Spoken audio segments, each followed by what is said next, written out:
Hey everybody, welcome to KM Reviews. I am Niddleman. Today I'm going to be bringing you a spoiler-free review for the movie Valerian and a Thousand Planets.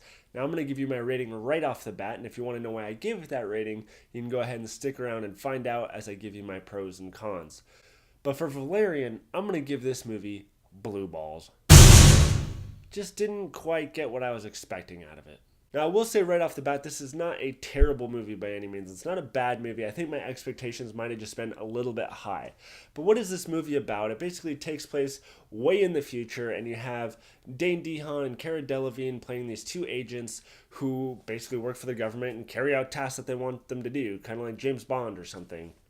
And that's kind of what it's about. They have this one specific mission, and I don't want to give it away, so there you go. So as far as what I liked about the movie, there's probably going to be more negatives, to be honest, but as far as what I liked is some of the visuals and the creature design and the world building.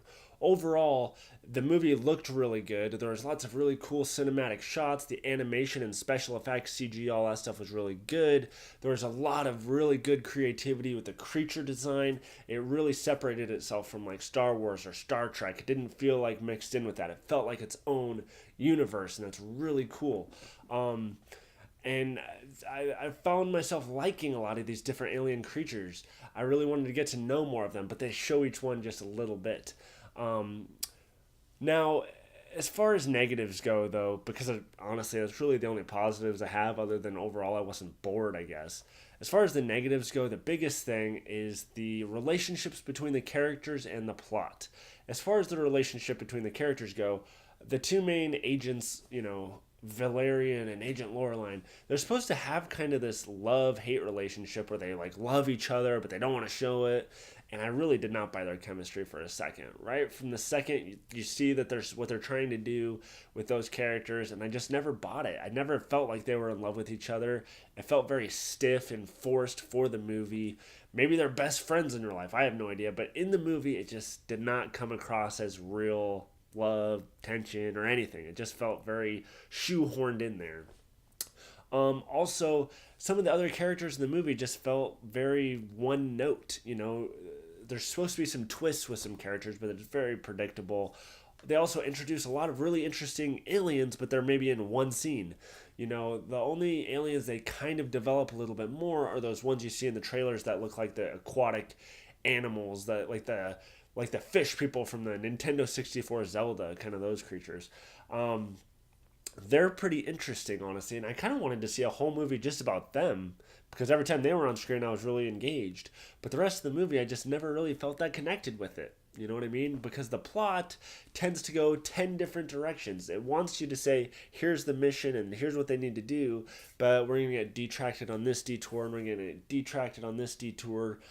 It's like half the movie was them just saving each other over something stupid when it could have just kept going along. And honestly, at the end of the day, I felt like this movie would have benefited greatly if it had been a 10-episode Netflix series instead, where you could really delve into the different alien races, and each episode kind of is them doing a different mission involved with like a different alien race, but you have this overall arcing story also, and maybe have a movie like this at the end kind of as the finale, kind of like Firefly did. You had one season and then you also had the movie, which kind of was the finale, although that's not what they planned on doing for that show, but it worked.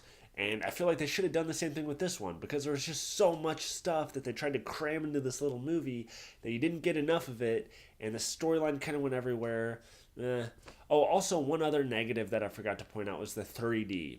I saw this movie in 3D because I heard the visuals were going to be so good in 3D. And as a caveat, it might have just been the theater I was at. Don't assume it's going to be like that everywhere. But some of the 3D in this was terrible. Again, this might have just been at the theater I was at. But sometimes it lined up and sometimes it didn't. You know how 3D, it's kind of offset. You put on the glasses and it lines up. Well, there's a lot of space scenes, like when they show Alpha, which is the big space station thing, where it just didn't line up and it became this blurry 3D thing, and it was like, oh god, it's like hurting my eyes. And a lot of the space shots, because the glasses are polarized, you can close one eye and it becomes 2D, and you can kind of swap the eyes. And I saw how far off they were, that it was never going to line up. So when I'm watching it, you see these faded kind of figures on both sides, and it was very distracting. I don't even know how to explain it, but I saw a lot of people in the theater seeing the same thing because they kind of would take off their glasses like, the fuck is going on here? Is this working? Are the glasses not working? But then all of a sudden the next scene it would be working again.